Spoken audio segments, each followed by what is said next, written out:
bom dia.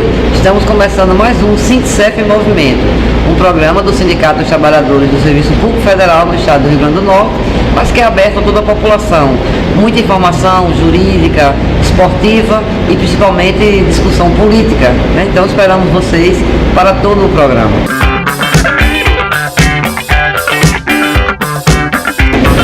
Recebendo agora no nosso programa o Dr. Leonardo, nosso advogado da área civil.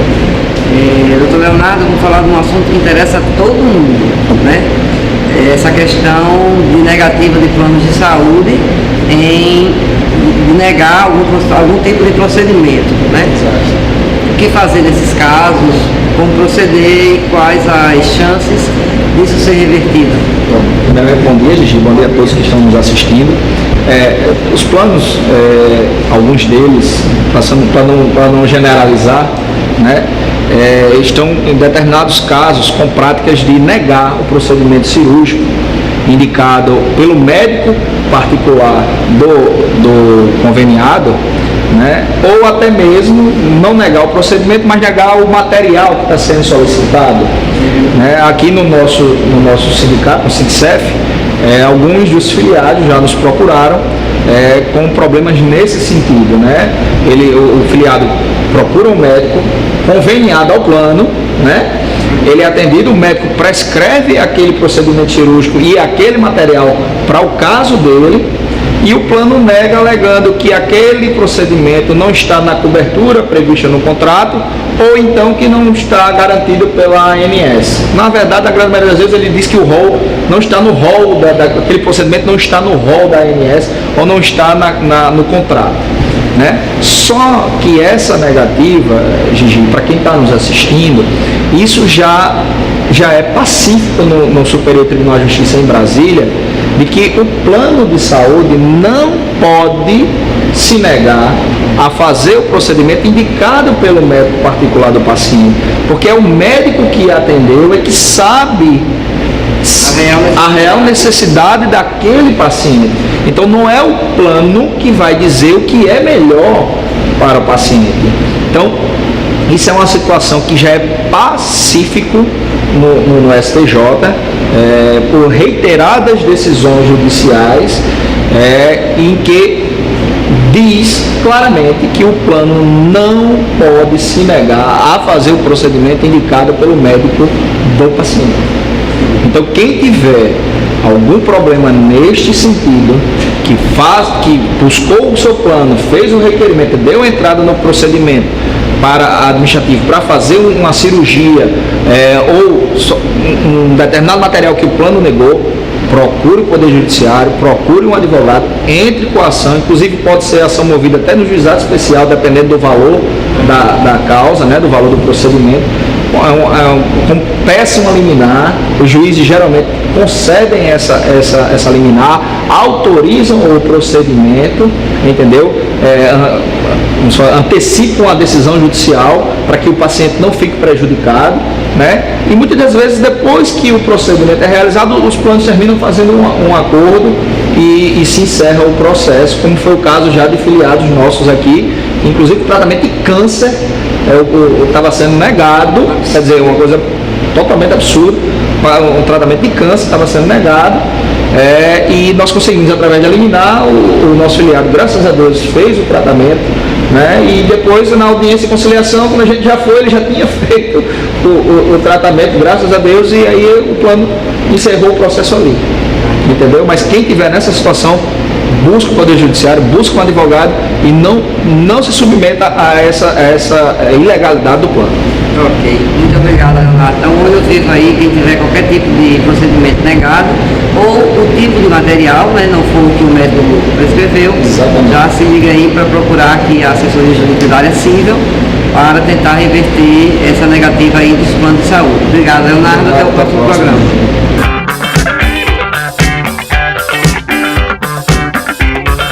Estamos aqui com o Dr. Wagner Leandro, da nossa assessoria jurídica trabalhista. Bom dia, Dr. Wagner. Seja bem-vindo mais uma vez. Qual o tema que nós vamos falar hoje para os nossos telespectadores, para os nossos filiados e filiadas? Bom dia a todos. Eu acho interessante trazer para falar para os nossos colegas sobre os servidores públicos federais cedidos. tema que a gente nunca debateu, conversou. É verdade. É bom trazer, em primeiro lugar, Gigi, porque nós temos duas ações coletivas. Duas ações coletivas que tratam desse tema. Eles estão prestes a não por demais ser executadas. Ou seja, elas estão prestes a ser pegas pela prescrição. A prescrição de um processo coletivo ela é simples. Nós temos 5 anos para ajuizar uma ação contra o governo federal. Essa é a regra geral. Após o trânsito em julgado desse processo, vamos dizer assim, desse feito, transitou em julgado o processo de conhecimento, nós temos 5 anos para o cumprimento da sentença, que antes chamávamos de execução. Certo? Então, é mais conhecido como execução. Isso, né? Nós temos duas ações de produtividade. Certo? Uma transitou em julgado em 2015, certo? E outra transitou em julgado em 2014. Nós temos duas ações coletivas, como foi dito no início, certo? Nós temos 5 anos para executar esses processos, esses ganhos judiciais. Um foi contra o Estado do Rio Grande do Norte, certo? Nós ganhamos uma ação contra o Estado do Rio Grande do Norte para os servidores cedidos, servidores públicos federais cedidos ao Estado, né, logicamente, do Rio Grande do Norte, que não recebe ou recebeu erradamente a produtividade, a gratificação de produtividade. O que é que acontece na prática neste caso específico? A maioria dos servidores públicos federais cedidos ao Estado do Rio Grande do Norte, lotados em diversos municípios, eu tenho um servidor público em Pau dos Ferros, nós temos Caicó, São José de Mipibuco, Ras Novas, Santa Cruz, Natal, muito em Natal, a maioria aqui em Natal. E eles são beneficiários deste julgado, tá certo? A maioria deles recebeu a produtividade a partir de 2010, tá certo? Como nossa ação em 2014, o ajuizamento dela foi em 2014, então a gente pode pegar os últimos 5 anos, de 2009 para cá. Isso é outra questão processual. Tá certo? Uma questão processual. A gente sempre trabalha nos 5 anos, vamos pensar assim, servidor público. Eu tenho direito assim, eu tenho 5 anos para mexer. A gente procurar o judiciário e botar à frente. Então a produtividade do Estado, o ponto digamos assim, do direito em si, da execução, do cumprimento da sentença, ela está se firmando no ano de 2009. Por quê? Porque a partir de janeiro de 2010, o Estado passou a pagar a produtividade aos servidores públicos federais cedidos. A partir de 2010, espontaneamente.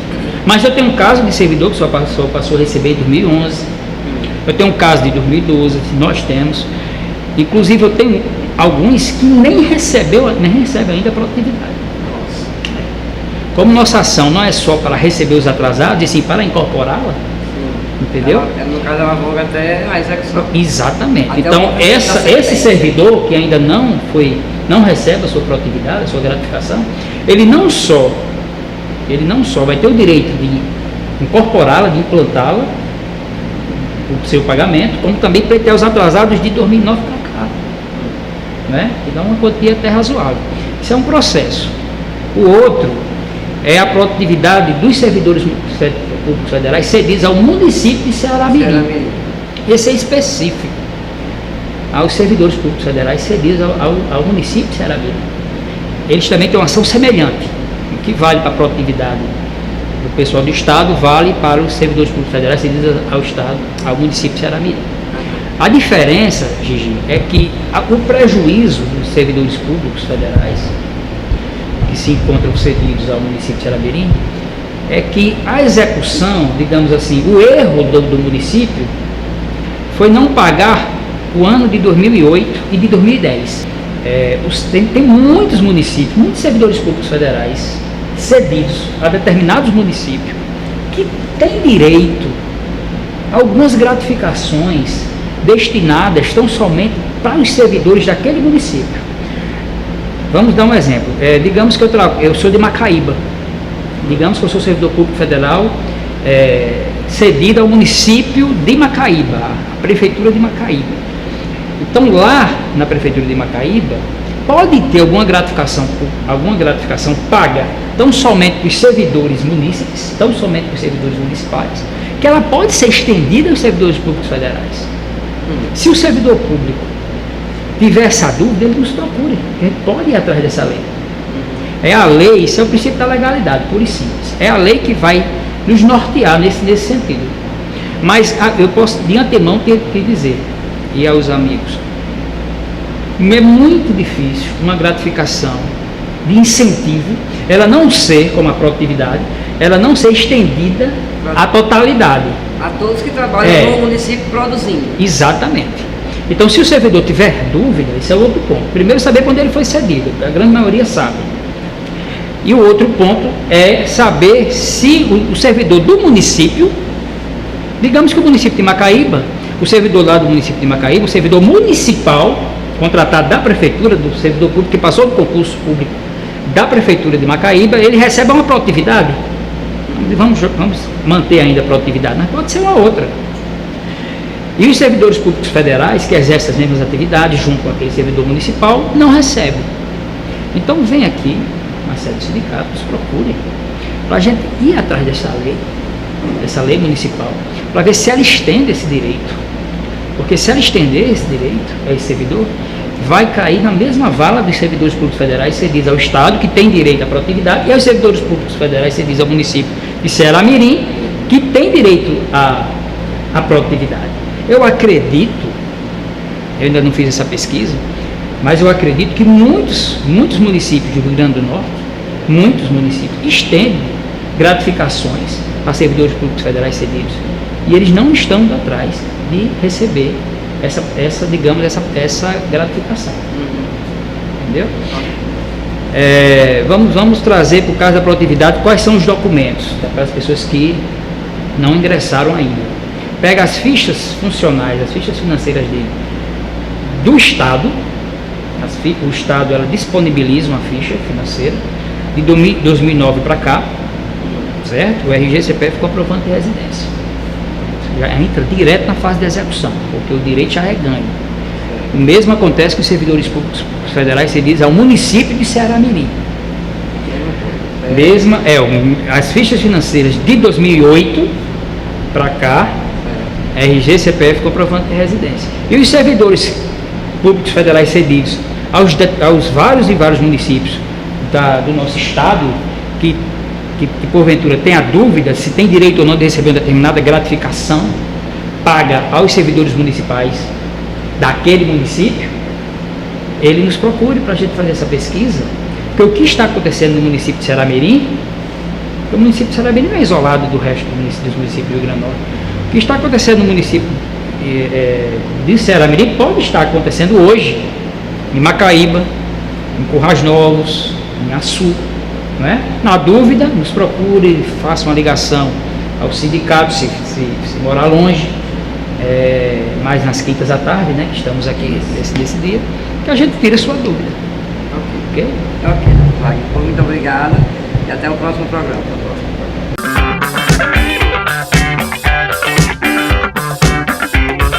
Nosso bom dia hoje vai para Valério Fonseca, nosso assessor político. Muito bom dia, Valério. Bom dia. Como é que você avalia aí essa prisão de Lula? É o assunto mais quente, né, que nós temos aí. A prisão do Lula tomou conta do cenário nacional e internacional. Por ele ser o maior líder construído pela classe trabalhadora na última década, nas últimas 2 décadas, inclusive internacionalmente, tendo sido presidente 2 vezes, tendo deixado a presidência com mais de 80% de aprovação popular, não poderia ser diferente. É por isso que tomou conta do cenário nacional e internacional. Mas também por ser parte de uma história já conhecida, né? Que foi o golpe que se estabeleceu no Brasil a partir da queda da Dilma. A direita não conseguiu ganhar nas urnas, perdeu as últimas 4 eleições e tinha que ter uma saída para retomar as rédeas do país, já que não conseguia mais ganhar nos votos. Então derrubou a Dilma e partiu para uma perseguição implacável ao Lula que em todas as pesquisas de todos os institutos, Datafolha, Vox Populi, o Ibope, Ipsos, está sempre em primeiro lugar, com mais de 30% de apoio popular. Então, a prisão do Lula é o coroamento desse golpe. Eles tinham que impedir de qualquer forma que o Lula ou o PT chegasse à presidência da República. Isso está muito evidente. E você pode observar que são vários intelectuais, várias autoridades internacionais, não só nacional, mas internacional também, que faz essa leitura de que houve um golpe no Brasil. Um golpe parlamentar, midiático, com apoio do judiciário. Você veja que,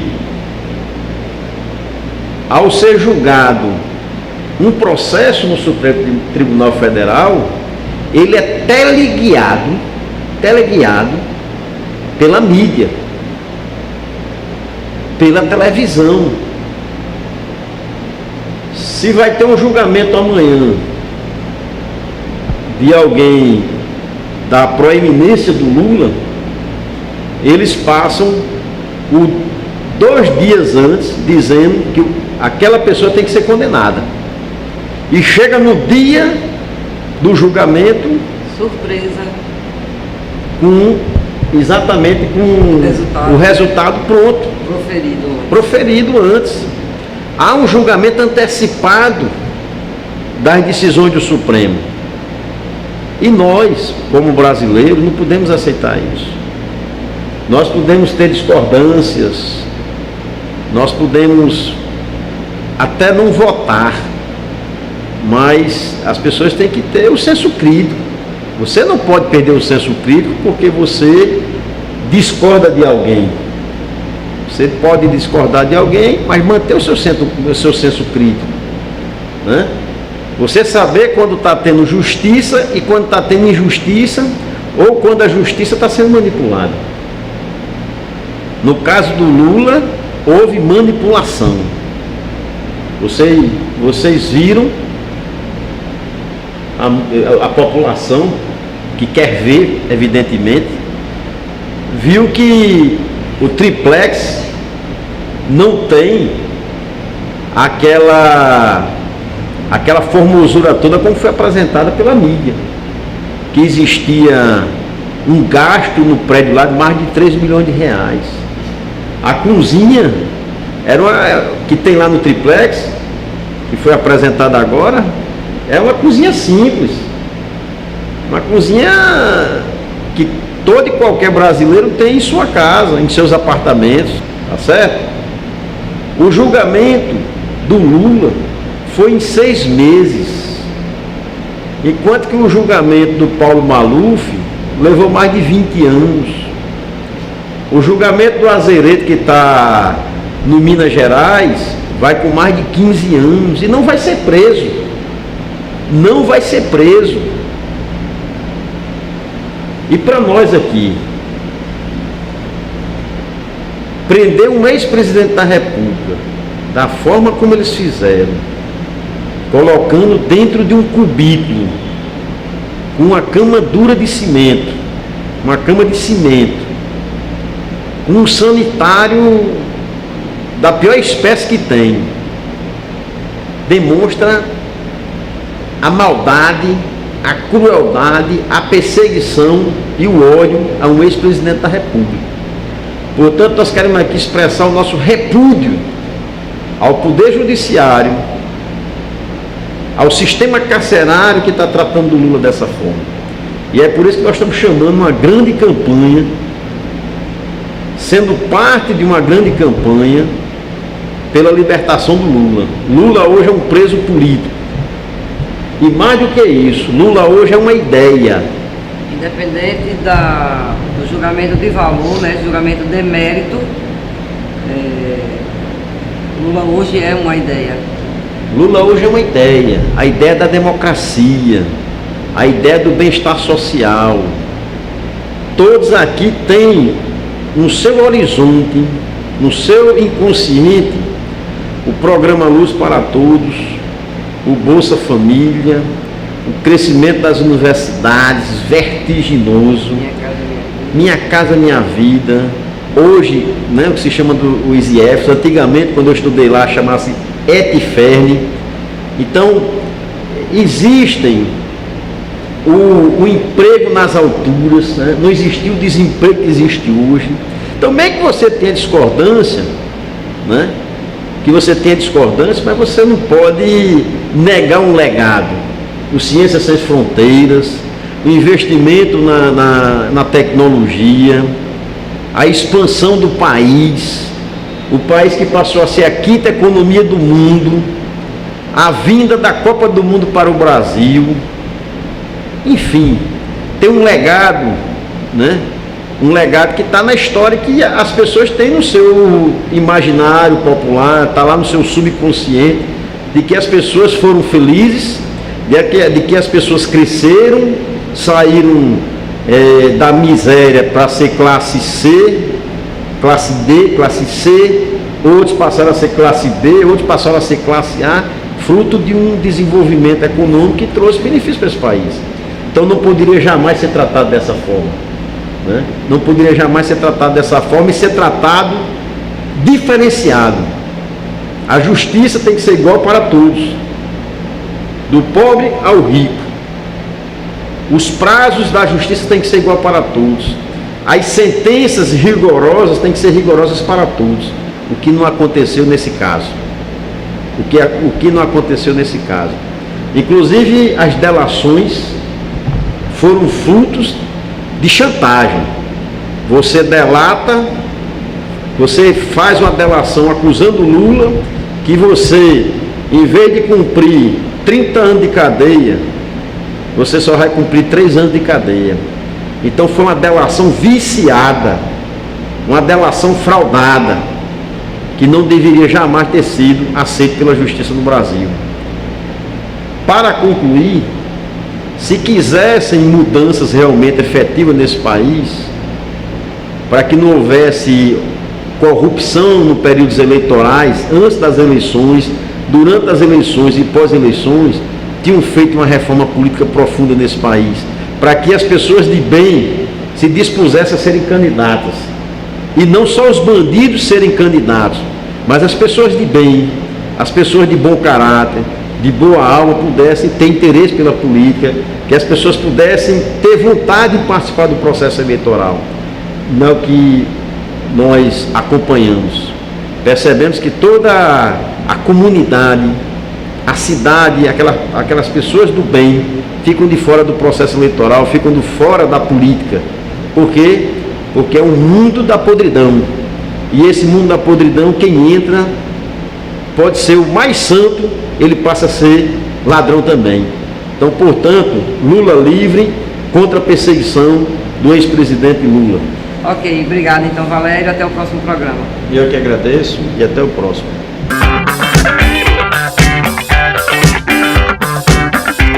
Nosso bom dia agora para João Vicente, nosso comentarista esportivo. João, bem-vindo, obrigada. Fala um pouco aí sobre o nosso campeonato estadual, né? Os resultados do nosso campeonato estadual. Bom dia, Gigi, bom dia, amigos do Sindicef Movimento. Vamos falar sobre o estadual que terminou, né?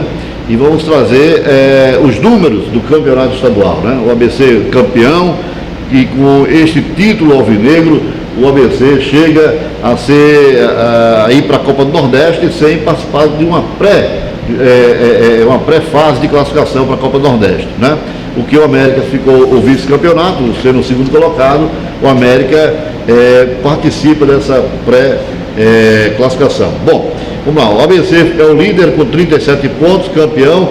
Com isso, o ABC vai para a Copa do Brasil e para a Copa do Nordeste 2019. O ABC já está inserido na Série C, que está já acontecendo os jogos da Série C, né? O América ficou com 31 pontos, ficou na vice-liderança, portanto o América vai para a Copa do Brasil e participa da pré-Copa do Nordeste e também para a Série D do Campeonato Brasileiro, que também já está em andamento. O Santa Cruz de Natal, esse time conseguiu a classificação para a Copa do Brasil e para a Série D. Você vê, o Santa Cruz é um time que só tem 2 anos no futebol profissional aqui do estado, né? Ele falou sobre ele aqui, né? Sobre a... Exatamente. Com essa força toda aí. Clube de empresários, né? E isso, o Santa Cruz consegue esse feito de ir para a Copa do Brasil, vai receber já uma graninha boa, né? Em torno mais ou menos de 600 mil reais, não faz mal a ninguém, né? Não. De maneira nenhuma. E vai para a Série D participar da Copa, do Campeonato Brasileiro da Série D. O Globo, você vê o Globo que estava sempre ali nas cabeças, né? E o Globo deu uma caída. O Globo, apesar de estar na Série C do Campeonato Brasileiro e também está disputando, além da Série C, né, o Campeonato Estadual, tudo bem. Mas o Globo não conseguiu classificação para 2019. Então o Globo vai ficar sem participar de 2019 na Copa do Brasil e nem Copa do Nordeste. O Açu, que participa esse ano, o Açu participa da Série D, mas o próximo ano não vai participar mais do Campeonato Brasileiro, só se tiver ascensão para a Série C. Mas se não participa mais do Campeonato Brasileiro da Série D, como também da Copa do Brasil. O Potiguar de Mossoró ficou na 6ª colocação com 15 pontos, 7º o Força e Luz, né?